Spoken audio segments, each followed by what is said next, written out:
Welcome to the channel. Today, we're stepping into the world of automotive classics to take a closer look at a truly iconic model, the Opel GT. This is one of the most distinctive cars in Opel's history, a vehicle that still sparks emotion and turns heads with its striking appearance.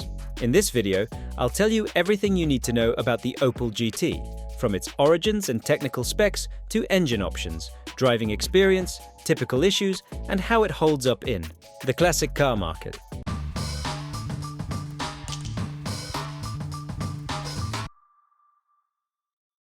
The Opel GT made its debut on the automotive stage in the late 1960s, and from the very beginning, it shocked the world with its uncompromising design. At a time when most European cars were restrained and focused on practicality, this model looked like something straight out of an American designer's dream. A long, flowing hood with muscular lines, a low roofline, and a short, sharply cut rear end gave it the silhouette of a true sports car. Bold, aggressive, and strikingly elegant. This distinctive profile earned it the nickname Mini Corvette, and while it was far from the American legend in terms of technical specs, it certainly played in the same league when it came to style. Unique design elements elevated its futuristic look even further.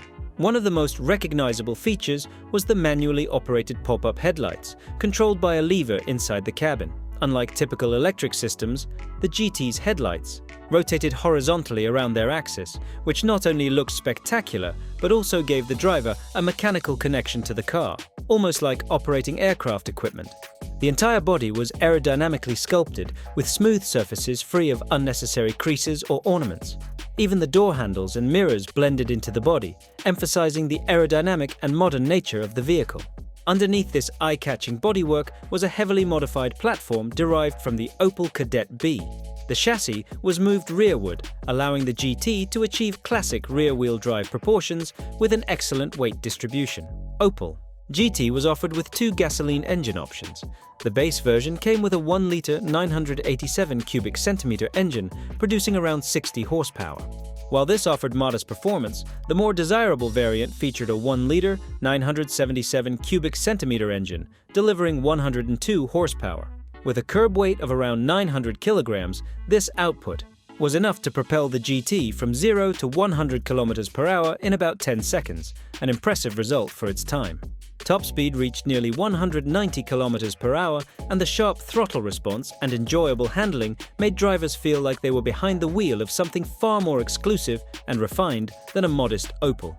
The rear-wheel drive, layout, sporty suspension tuning, and low center of gravity translated into excellent handling characteristics and confident cornering, especially for a car built mostly from compact car components. The Opel GT was not only a bold design exercise, but also a car that offered genuine driving pleasure. To this day, it remains one of the most recognizable models in the brand's history, and one of the best-styled European sports cars of its era. This model wasn't built for drivers seeking comfort. It had a stiff suspension setup, a cramped interior, and virtually no luggage space, but it delivered something many others didn't: pure driving joy and a truly unique style. The cabin was simple yet well thought out, featuring a driver-oriented dashboard typical of that era. A fun detail was the manually operated pop-up headlights. Instead of an electric switch, the driver used a lever that mechanically rotated the lights into place. When it came to handling, despite its Kadett-based origins, the Opel GT drove surprisingly well, especially in the corners. The car's rear-wheel drive setup and well-balanced chassis made it an enjoyable classic to drive. However, like all cars from the 60s and 70s, the Opel GT comes with its fair share of typical issues. The most common concern is rust, especially in the sills, wheel arches, and the frame.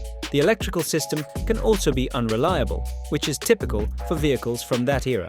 While the engines are generally durable, they require regular maintenance, particularly valve adjustments and attention to the cooling system. The suspension, though straightforward, may need replacement of worn parts such as bushings and shock absorbers, especially after decades of use.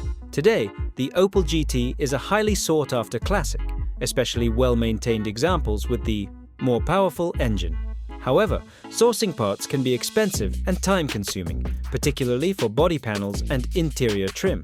Fortunately, there is an active community of GT enthusiasts, which makes it easier to find support and advice. In terms of value retention, the Opel GT performs exceptionally well. As a classic car whose production ended long ago, it continues to appreciate in value. The most desirable are those in original condition, unmodified with full documentation. And service history. If you're looking for a special car for weekend drives, one that turns heads and delivers pure driving pleasure, the Opel GT could be the perfect choice. It's a car with soul, offering everything a classic sports car should: unique styling, agility, and the unmistakable vibe of 1970s motoring. If you found this video interesting, make sure to subscribe to the channel and check out my other videos. I'm sure you'll find something else that catches your attention. Remember, every like and comment boosts the reach of this channel. So thank you so much for every bit of support. Have a great day and see you next time.